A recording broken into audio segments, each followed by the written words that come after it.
Good evening, friends, and welcome to Sleepy Time Tales, a podcast aimed at helping you to get a good night's sleep. Do you find your mind troubled with the stresses of modern life, especially when the lights are out and you're trying to get a restful night? Does your spinning mind keep you awake? Follow my voice down the path towards a good night's rest. Listen to me tell a story that will keep your mind from wandering to your daytime problems.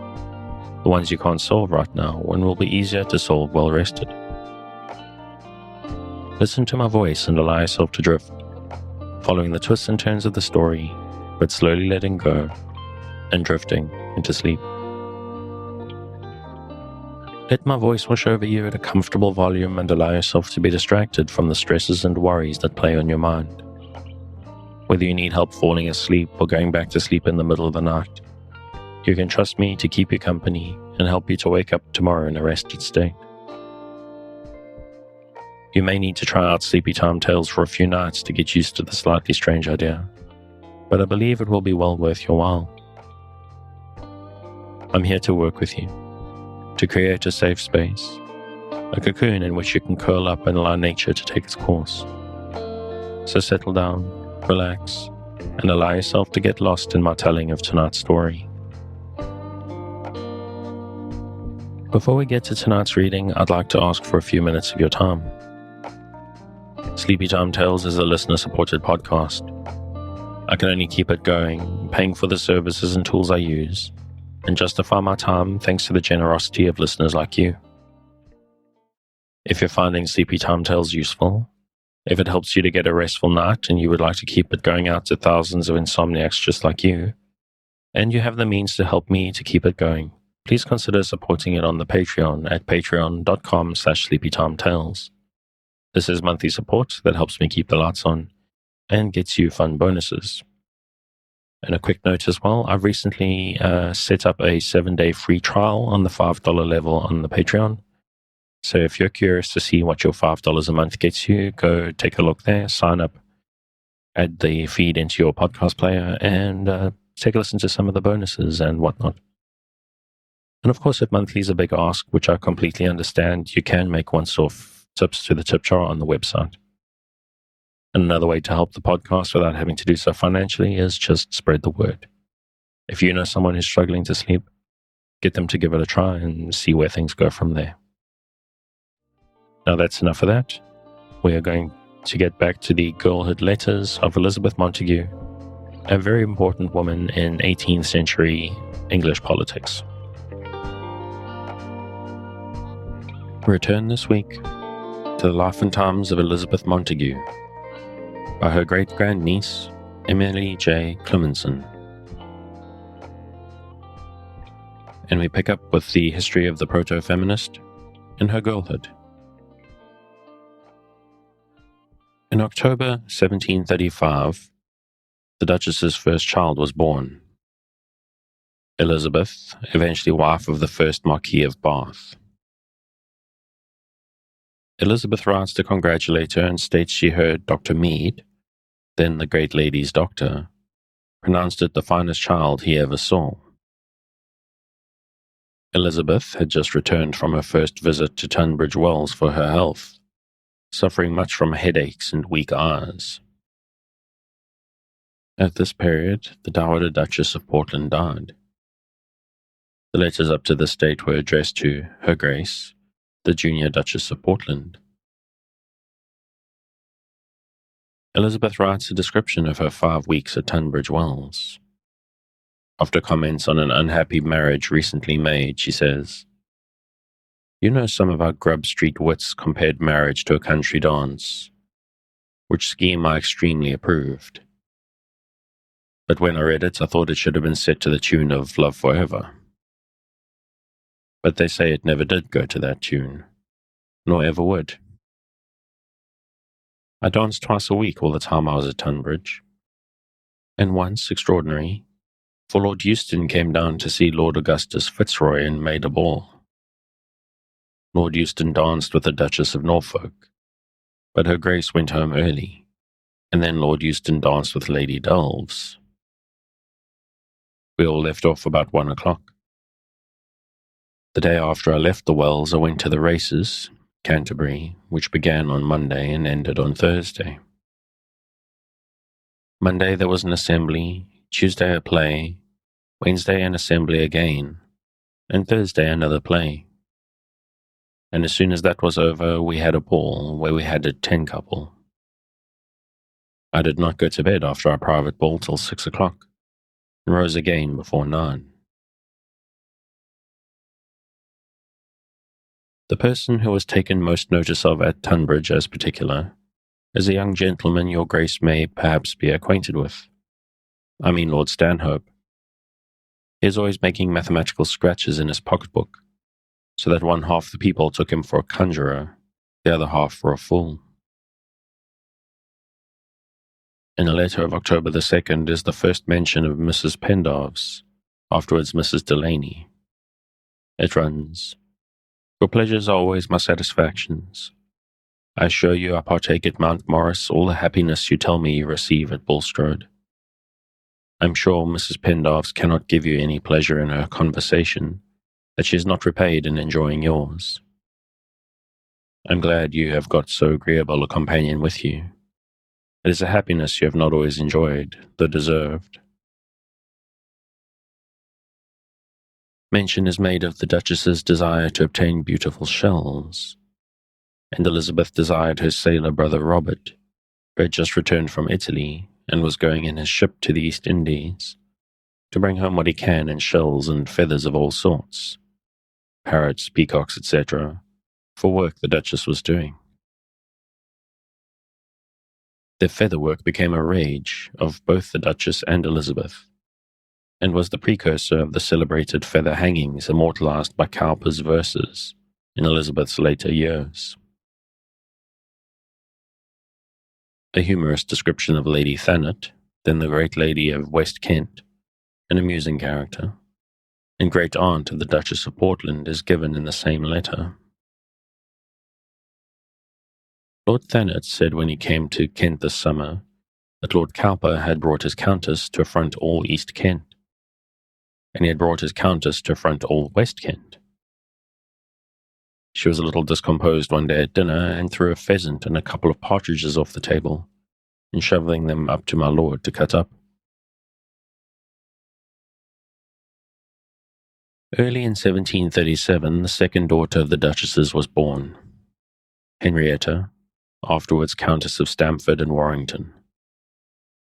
Elizabeth writes to congratulate her on the event. She and her family were very ill of fever that summer, 13 persons down with it in the house. The smallpox raged at Canterbury, and Mrs. Robinson would not allow her daughters to attend the races. In a letter of September, mention is made of Dr. Conyers Middleton's disappointment at not obtaining the mastership of the Charterhouse, which he most desired. Another peep at Lady Thanet. Lady Thanet came into this part of the country 10 days ago. A French woman rode astride through the wilds of Kent, and the country people have heard her ladyship was something odd, took Mademoiselle for Lady Thanet. The first letter extant between Elizabeth and Miss Anstey, sister of Christopher Anstey, the author of the New Bath Guide, may be placed here, though undated, except Mount Morris near Hythe, July 15th. This extract shows her vivacious nature. Yesterday I was overturned coming from a neighbour's. We got no hurt at all, but were forced to borrow a coach to bring us the rest of the way, our own being quite disabled by the fall. I always think one visits in the country at the hazard of one's bones, but fear is never so powerful with me as to make me stay at home, and the next thing to being retired is to be morose.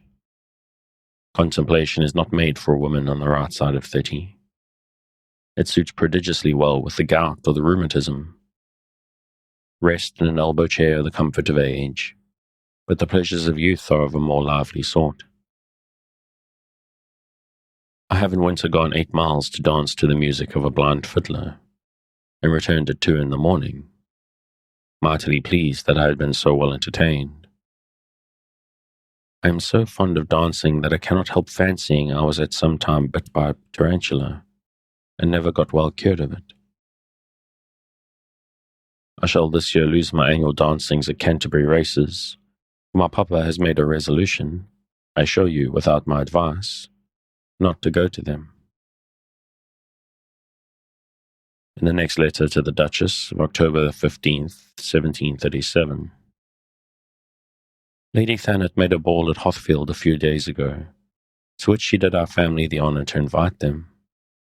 And as we were obeying her commands and got into the coach with our ball airs and our dancing shoes, at 5 miles of our journey we met with a brook so swelled by the rain, it looked like a river, and the water, we were told, was up to the coach seat. And as I had never heard of any balls in the Elysian fields, and don't so much as know whether the ghosts of departed beaux wear pumps, I thought it better to reserve ourselves for the ridotto than hazard drowning for this ball. And so we turned back, and went to Sir Wyndham Knatchbull's, who were hindered by the same water. For my part, I could think of nothing but the ball. When one asked me how I did, I cried tit for tat, and when they bid me sit down, I answered, Jack of the Green. A few days after the ball, Lady Thanet bespoke a play at a town 8 miles from us, and summoned us to it, 2 of my brothers and my sister. And your humble servant went, and after the play the gentleman invited all the women to a supper at a tavern, where we stayed till 2 o'clock in the morning, and then all set out for their respective homes. Here I suppose you will think my diversion ended, but I must tell your grace it did not. For being before I had gone 2 miles, I had the pleasure of being overturned, at which I squalled for joy. And to complete my felicity, I was obliged to stand half an hour in the most refreshing rain, in the coolest north breeze I ever felt. For the coach's braces breaking were the occasion of our overturn, and there were no moving till they were mended. You may suppose we did not lose so favourable an opportunity of catching cold. Will came croaking down to breakfast the next morning, and said we had caught no cold, as one always says when one has been scheming. But I think I have scarce recovered my treble notes yet. We had 7 coaches at the play. There was Lord Winchelsea, Lady Charlotte Finch, Lady Betty Fielding, Captain Fielding, his lady, and the Miss Palmers. Mr. Fielding and Miss Molly Palmer caught such colds they sent for a physician the next day. Lady Knatchbull and Miss Knatchbull have kept their beds ever since. Poor Lady Thanet was overturned as she went home, and caught a terrible hoarseness, which was the better for the poor coachman, who by that means escaped a sharp and shrill reproof. And indeed it is enough for any poor man to lie under the terror of her frowns. With a look she can wound, with a frown she can kill. I think I never saw so formidable a countenance. I think Lord Thanet's education of his son is something particular. He encourages him in swearing and singing nasty ballads with the servants. He is a very fine boy, but prodigiously rude. He came down to breakfast the other day when there was company, and his maid came with him, who, instead of carrying a Dutch toy or a little whirligig for his lordship to play with, was lugging a billet for his plaything. There was a fine supper at the ball, 33 dishes, all very neat. My older brother got out of the coach and put on a pair of boots, and rode on to the ball when we turned back. November 21st, the Duchess writes to condole with Elizabeth the loss of the ball, and mentions having been staying with the Duke at Lady Peterborough's. Bevis Mount is the most delightful place I ever saw. The house bad and tumbling down, but there's our summer house in the garden, such a one. From thence there is a prospect of the sea, the Isle of Wight, New Forest, the town of Southampton, the garden laid out with an elegant taste, and in short everything that is agreeable. but particularly the mistress. Lord and Lady Wallingford are with us now. They are extremely agreeable. I fancy you must have seen her in public places. She's extremely pretty and in the French dress. Lord Wallingford was the daughter of John Law, the famous financier, by his wife Catherine Knollys, third daughter of Charles Knollys, titular 3rd Earl of Banbury. Mary Catherine Law married in 1732 her cousin, called Viscount Wallingford. At this period, though undated, may be placed Elizabeth's request to her father for a handsome suit of clothes. In a letter to her mother, she thanks her for your goodness in giving me leave to stay, and making it convenient to answer the Duchess's and my wishes to stay during her confinement. When we came to town, the Duchess reckoned the end of April. From Bulstrode, therefore, she accompanied the Duchess and her family to Whitehall, where in a portion of the old palace was the Portland's town residence. Elizabeth was now in her 18th year.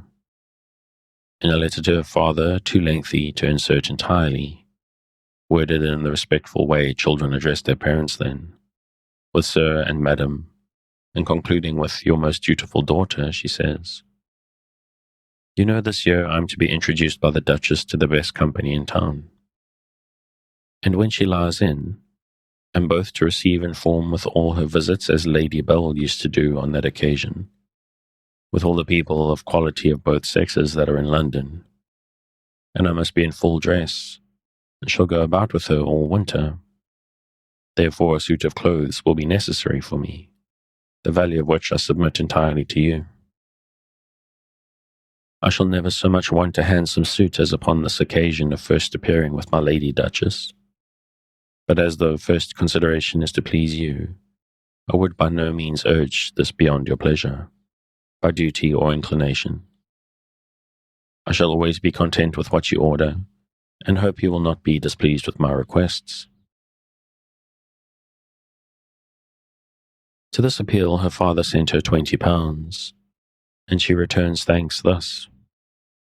Sir, wit is seldom accompanied with money, but your letter came to me with so much of both that I can neither send you thanks, nor an answer worthy of your present epistle.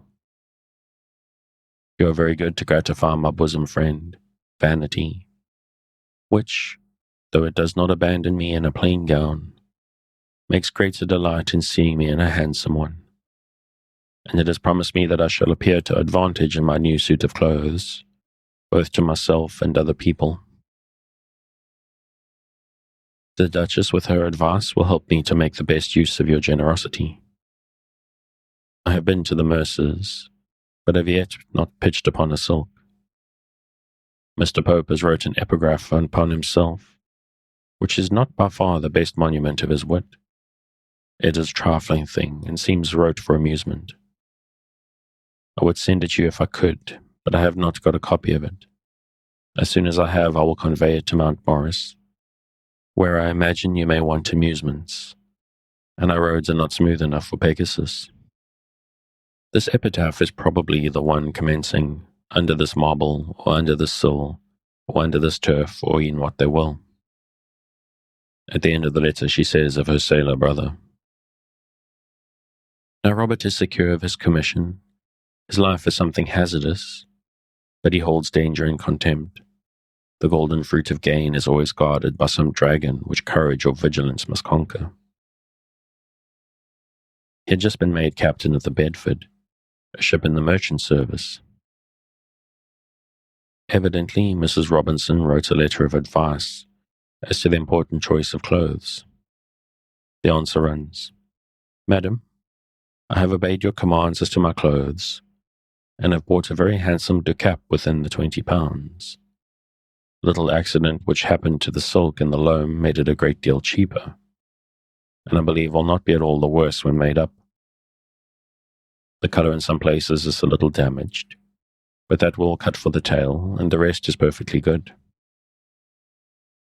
It'll last longer clean than a powdered silk, and I've already had 2 since I've been in Mantuas. I saw some of the 25 shilling a yard that I did not think so pretty. Pray, madam, let my thanks be repeated to my papa, to whose goodness I owe this suit of clothes.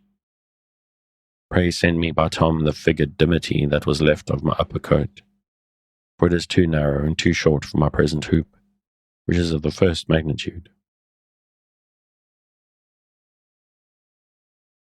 At the end of this letter, Anne Donnellan is mentioned for the first time. She was a friend of Dean Swift's, together with her sister, Mrs. Clayton, and her brother, the Reverend Christopher Donnellan. Anne Donnellan's pet name in the Duchess of Portland's circle was Don, as Mrs. Pendar's, afterwards Mrs. Delaney, was Pen, Miss Dashwood Dash, and Lady Wallingford Wall. Chapter 2. Life in Bath and at the Bulstrode. On April 16th, 1738, the Duchess of Portland's son, William Henry, afterwards 3rd Duke, was born, after which Elizabeth returned home with her father. On June 30th, the Duchess wrote to apologize for a long silence. I should have answered dear Fidget's letter before I left London, but you are sensible what a hurry one lives in there, and particularly after being confined some months from public diversions, how much one is engaged in them. Operas, park, assemblies, Vauxhall, which I believe you never had the occasion of seeing. You must get your papa to stay next year. It is really insufferable going out of town at the most pleasant time of the year. I am positive the easterly winds have much greater effect upon the spirits in the country than it is possible they should have in London. I dare say the chief part of the year your papa is in town, he don't know which way the wind is, except when he goes into a coffee house and meets with some poor disbanded officer who is quarrelling with the times, and consequently with the weather, because he is not a general in time of peace, or valetudinarian, that if a fly settled on his nose, would curse the easterly wind, and fancy it had sent it there. These are the only people that ever thought of east wind in London. At the end of the letter, the Duchess says, my amusements are all of the rural kind. Working, spinning, knotting, drawing, reading, writing, talking, and picking herbs to put into a herbal. This little peep of her life is most characteristic. Though fond of the pleasures of high society diversions and the varieties of London, she took an interest in all sorts of country and domestic pursuits, and excelled in them. She turned in wood and ivory. She was familiar with every kind of needlework. She made shell frames, adorned grottos, designed featherwork, collected endless objects in the animal and vegetable kingdom, was a hearty lover of animals and birds of all kinds. Her letters are lively and affectionate, but not clever and witty as her friend Elizabeth Robinson's. She complains of her stupidity in letter writing. Elizabeth had the witty head, and the Duchess the cunning hand, but both possessed that valuable possession, warm hearts. To the Duchess's last letter, Elizabeth replies, I arrived at Mount Morris rather more fond of society than solitude. I thought it no very agreeable change of scene from Hendel and Caffarelli. Sir Francis Dashwood's sister is going to be married to Sir Robert Austen, a baronet of our county. If the size of his estate bore any proportion to the bulk of his carcass, he would be one of the greatest matches in England. A lady may make her lover languish till he is the size she most likes, as it is the fashion for men to die for love. The only thing a woman can do is to bring a man into a consumption. I told my papa how much he laid under your Grace's displeasure for hurrying out of town. But what is a fine lady's anger or the loss of London to 45? They are more afraid of an easterly wind than a frown when at that age. On December 17th, Elizabeth writes to the Duchess in answer to a string of queries the latter had sent her. I must take the liberty to advise what is to be done, and to avoid confusion will take them in the order of the letter. Item, for the wet nurse after the chicken pox, that she may become new milk again. A handful of chamomile flowers, a handful of pennyroyal, boiled in white wine and sweetened with treacle, to be taken at going to rest. For my Lord Titchfield, who grows prodigiously, daisy roots and milk. For the small foot and taper ankle of my Lady Duchess, bruised and strained by a fall, a large shoe and oil appledock. For the horse whose Christian name I have forgotten, Friar's balsam. And for the death of a dormouse, take 4 of the fairest moral and theological virtues, with patience and fortitude, quantum sufficit, and they will prevent immoderate grieving. I heard a very ridiculous story a few days ago. Mr. Page, brother to Sir Gregory, going to visit Mr. Edward Walpole, a tame goat which was in the street followed him unperceived when he got out of the coach into the house. Mr. Walpole's servant, thinking the goat came out of Mr. Page's coach, carried it into the room to Mr. Walpole, who thought it a little odd Mr. Page should bring such a visitor, as Mr. Page no less admired at his choice of so savoury a companion.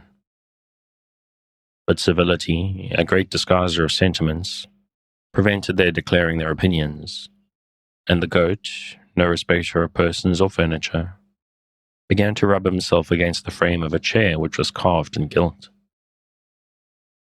And the chair, which was fit for a Christian, but unable to bear the shock of a beast, fell almost to pieces. Mr. Walpole thought Mr. Page very indulgent to his dear crony the goat, and wondering he took no notice of the damage, said he fancied tame goats did a great deal of harm, to which the other said he believed so too. After much free and easy behaviour of the goat, to the great detriment of the furniture, they came to an explanation, and Mr. Goat was turned downstairs with very little ceremony or good manners. Dr. Middleton has got 2 nieces whom he is to keep entirely, for his brother left them quite destitute. They are very fine children, and my grandmam is very fond of them. The doctor is soon to bring forth his Cicero. Everybody says the production will do him credit. Lady Thanet has set an assembly on foot about 8 miles from hence, where we will all meet at the full moon and dance till 12 o'clock, and then take an agreeable journey home.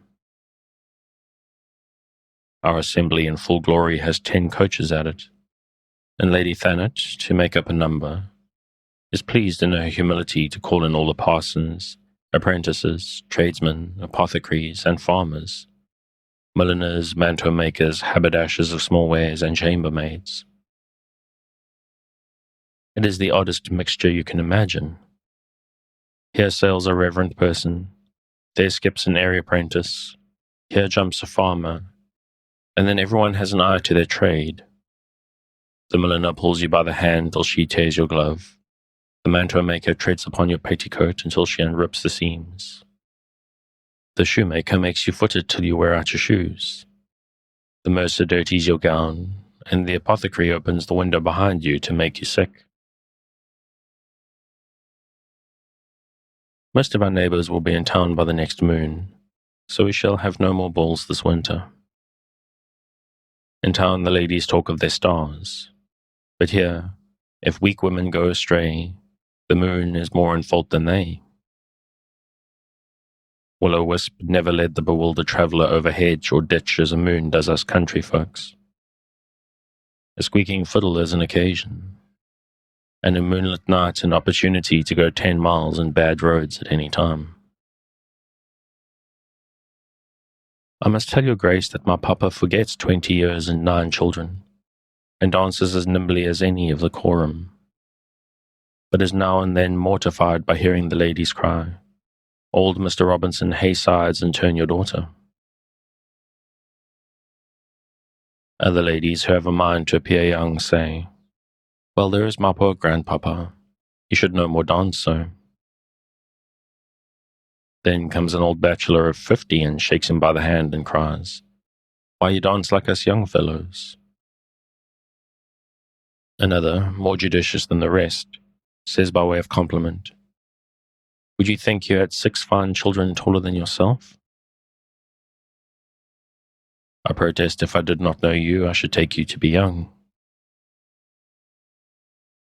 Then says the most antiquated virgin in the company, "Mr. Robinson wears mighty well. My mother says he looks as well as ever she remembers him. He used often to come to the house when I was a girl. You may suppose he has not the hip at the balls, but indeed it is a distemper so well bred as never to come but when people are at home and at leisure." In April 1739, Elizabeth's cousin Grace Robinson, sister of long Sir Thomas Robinson, married the Reverend William Friend, son of the Reverend Dr. Robert Friend, headmaster of Westminster School. Soon after the marriage, Elizabeth, who appears to have known Mr. Friend intimately before he married her cousin, writes from Leicester Street near Leicester Fields to Mr. and Mrs. Friend, "How rare meet now such pairs in love and honour joined," and addresses them as "my inestimable cousins." She states that her family returned to Kent shortly, while she is going to the Duchess of Portland in Whitehall. Elizabeth writes to the Duchess on July 1st, 1739, having just returned home from her visit. "I've thought of nothing but the company I was in on Tuesday since I left town.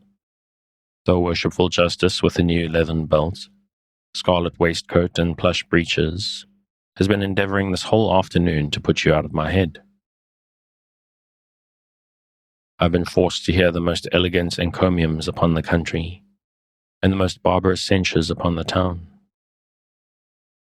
First his worship talks of larks and nightingales, then enlarged upon the sweetness of bean blossom, roses and honeysuckles, said the town stunk of cabbages and lime kilns, so that I found as to pleasures he was led by the nose. Further on, she says, the Canterbury races were to be on July 18th, and begs her Grace if she knows any dancing shoes which lie idle, to bid them trip to Canterbury, as there will be many forsaken damsels. Our collection of men is very antique, as they stand in my list of thus: a man of sense, a little rusty, a beau a good deal the worse for wearing, a coxcomb extremely shattered, a pretty gentleman, very insipid, a baronet, very solemn, a squire, very fat, a fop, much affected, a barrister, learned in Coke upon Littleton, but knows nothing of long ways for many as well, an heir apparent, very awkward.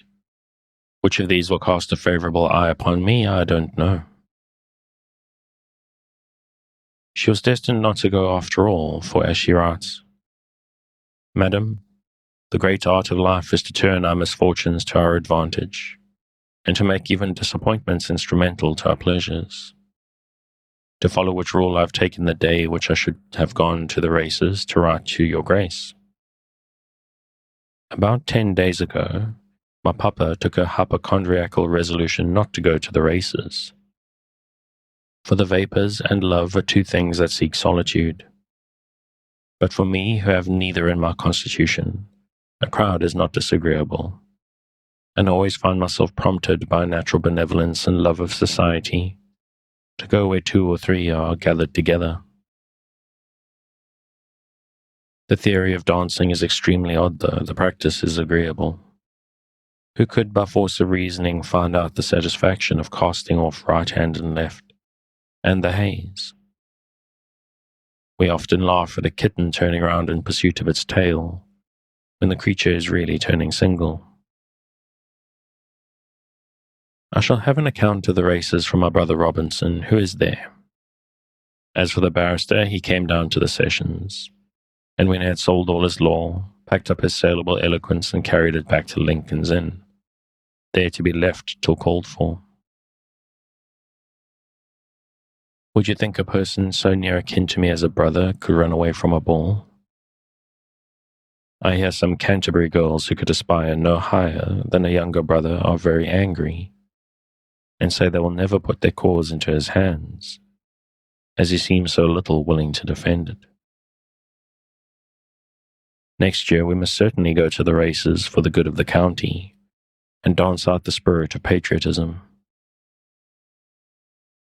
The election year always brings company to Canterbury upon this occasion, and as for me, I will dance to either a Whig or a Tory tune, as it may be, for anywise I will dance. I'm not like the dancing monkeys who will only cut their capers for King George.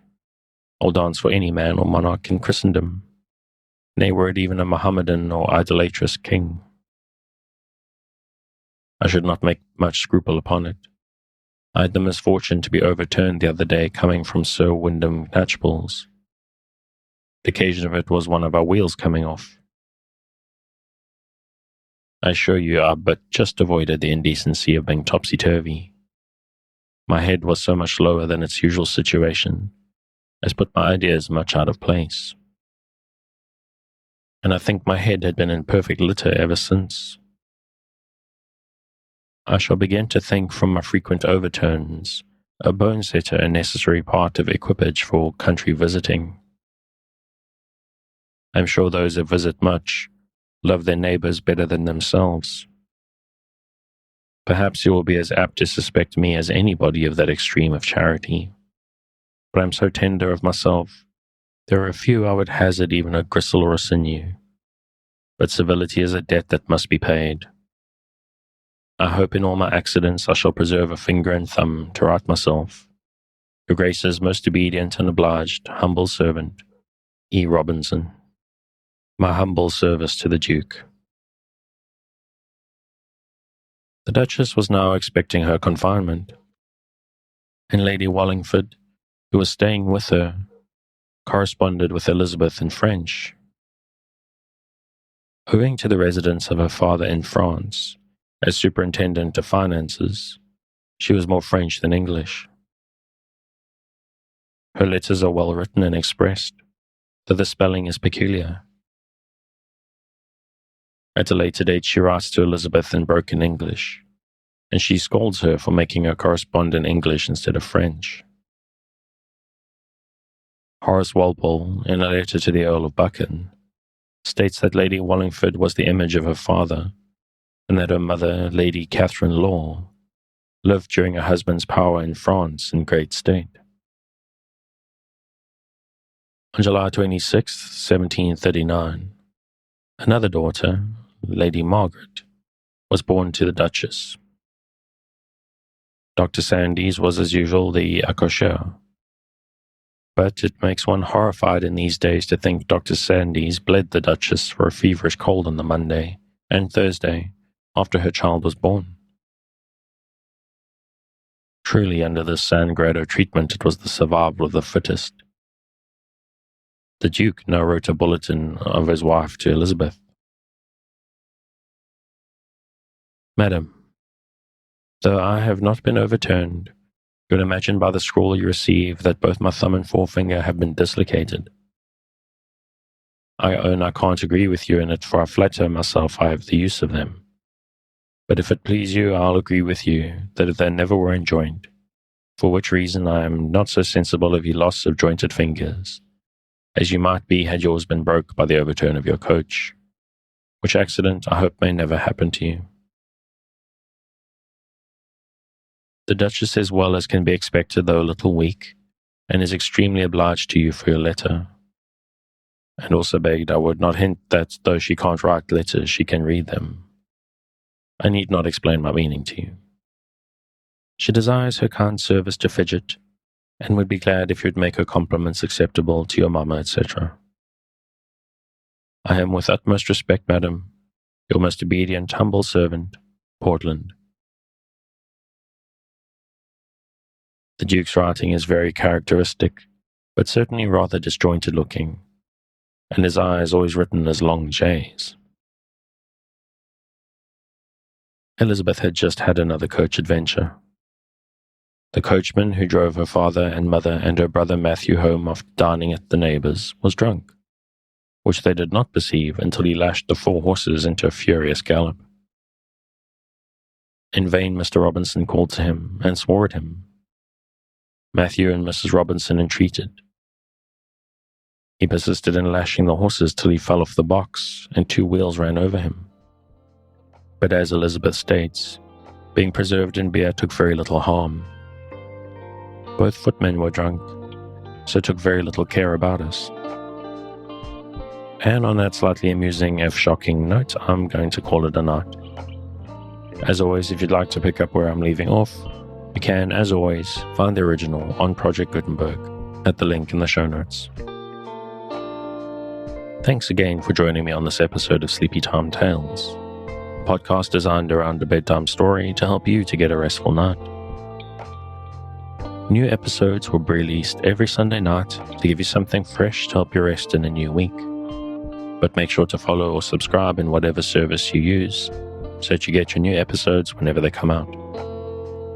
Good night and sweet dreams.